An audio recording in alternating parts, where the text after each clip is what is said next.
ఇంకో 9,000 కోట్లు మింగినరా ఇంత. ఆడికెళ్ళి మళ్ళా బడ్జెట్ పెట్టిండు అసెంబ్లీలో. బడ్జెట్లోకి వచ్చే వరకు 26,000 కోట్లు అని పెట్టిర్రు. మొన్న చూస్తే ఇక్కడనే కొడంగల్కి వచ్చి మాట్లాడుతుండు రేవంత్ రెడ్డి, నేను 18,000 కోట్లు ఇచ్చేసినా అయిపోయింది రుణమాఫీ అని. అవతలనేమో బట్టి విక్రమార్క గారు ఉప ముఖ్యమంత్రి గారు సావు కబురు సల్లగా చెప్పిండు, 18,000 కోట్లు ఎక్కడి, మనం ఇప్పటిదాకా 10-11,000 కోట్లు కూడా వేయలే అని బ్యాంకులకు చెప్పిండు. యాడ 49,000 కోట్లు, యాడ 11,000 కోట్లు, చారాన కూడా కాలే. నేను చెప్పేది కరెక్ట్ అయితే గట్టిగా సపోర్ట్లు కొట్టండి. కరెక్ట్ అయితేనే, అవద్దని చెప్పొద్దు మనం. కరెక్టేనా? వినబడతలేదు, గట్టి కొట్టాల నిజమైతే. రుణమాఫీ చారాన కాలే. అయితే నిన్న మా సబితక్క గిట్లనే ఒక మీటింగ్ పెట్టింది. ఆ చేవెళ్ళ కాన్స్టిట్యున్సీలో నవాబ్పేట అని ఊరుంటది, ఆడ ధర్నా పెట్టింది సబితక్క. సబితక్క పోయి ధర్నాలో కూర్చొని రుణమాఫీ అయ్యిందా కాలేదా అని అడిగితే ఎదురుంగా ఒక రైతు లేచిండట.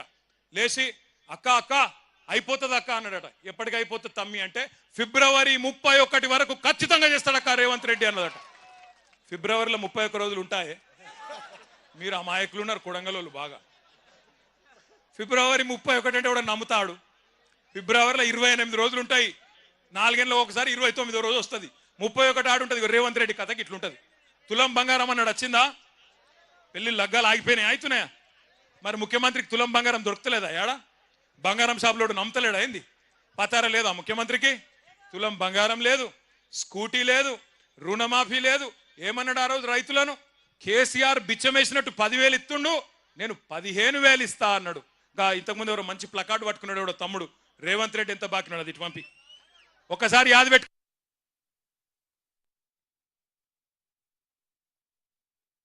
₹1 కూడా ఇయ్యలే. నేను ఉత్తగానే చెప్తలే నీ మాట.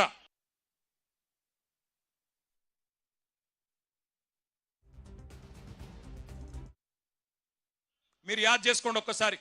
కేసీఆర్ గారు 12 సార్లు ఇచ్చిండు రైతు బంధు. ఒకసారి కాదు, 2 సార్లు కాదు, 12 సార్లు 73,000 కోట్ల రూపాయలు టింగు టింగు అనుకుంటా బ్రహ్మాండంగా మన ఖాతాలో పడుతుండే.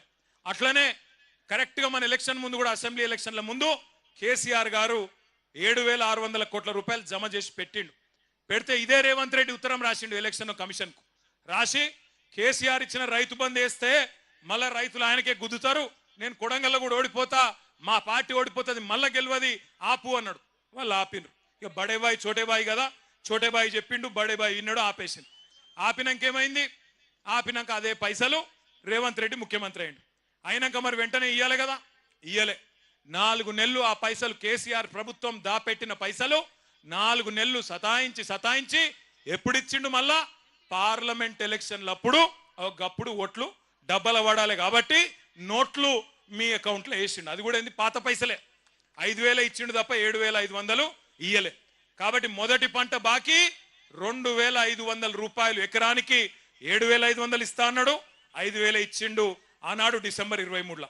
ఆ తర్వాత వానకాలం వచ్చింది, రైతు బంధు ఇచ్చిండు. ఆ వానకాలం రైతు బంధు ఇచ్చిండు, అయ్యలేదా? ఇయ్యలేదు, ఎగ్గొట్టిండు. మరి అది బాకీ ఉన్నాడు కదా, ఎకరానికి 7,500, అది కూడా బాకీ ఉన్నాడు. 7,500 పాత బాకీ, 2,500, 10,000 బాకీ. మళ్ళా ఇప్పుడు మళ్ళా పంట వచ్చింది, మళ్ళీ నాట్లేసే టైం వచ్చింది. ఇప్పుడు ఎంత ఇవ్వాలి? మళ్ళీ ఇప్పుడు మళ్ళీ 7,500 ఎకరానికి ఇవ్వాలి. కాబట్టి రేవంత్ రెడ్డి మనకు మొత్తం ఉన్న బాకీ ఎంత ఎకరానికి? ఎంత? ఏమి కొడంగలోళ్ళు హుషారు లేరువా? ఎకరానికి 17,500 రూపాయలు బాకీ ఉన్నాడు. మా ఆడబిడ్డలు యాద పెట్టుకోవాలి. కాంగ్రెస్ వాడు వస్తాడు మళ్ళా ఇంటికి, మళ్ళా ఓట్లు వచ్చినాయి కదా, జెడ్పీటీసీ, ఎంపీటీసీ, సర్పంచ్ కాగానే అక్క, చెల్లె, అమ్మ, అత్త, చిన్నమ్మ, వదినే అనుకుంటూ వస్తారు. వచ్చి మళ్ళా ఇస్తూనే ఉన్నాం, రేవంత్ రెడ్డి ముఖ్యమంత్రి, మన ఎమ్మెల్యే ఆయననే, గుద్దు నువ్వైతే ముందు అని చెప్పి ఆయనతో గుద్దించుకుంటారు. అయితే ఏమవుతుంది లాస్ట్కు? మళ్ళా ₹1 కూడా మళ్ళీ ఓట్లు దాటిండంటే, ముందే కేసీఆర్ సార్ ఏం చెప్పిండు? రైతు బంధుకు రామ్ రామ్ అవుతుందని చెప్పిండా లేదా? కాంగ్రెస్ గవర్నమెంట్ వస్తే రైతు బంధుకు రామ్ రామ్ అవుతుంది అన్నాడా? అయినట్టే ఈయన మళ్ళా ఓట్ల గండం దాటిండంటే రైతు బంధు మర్చిపోతాడు, పొరపాటున కూడా రైతు బంధు వేయడు. అందుకే దయచేసి దండం పెట్టి చెప్తున్నా, ఒక్కొక్క ఎకరానికి రేవంత్ రెడ్డి ప్రభుత్వం ఒక్కొక్క రైతుకు బాకీ ఉన్నది 17,500 రూపాయలు.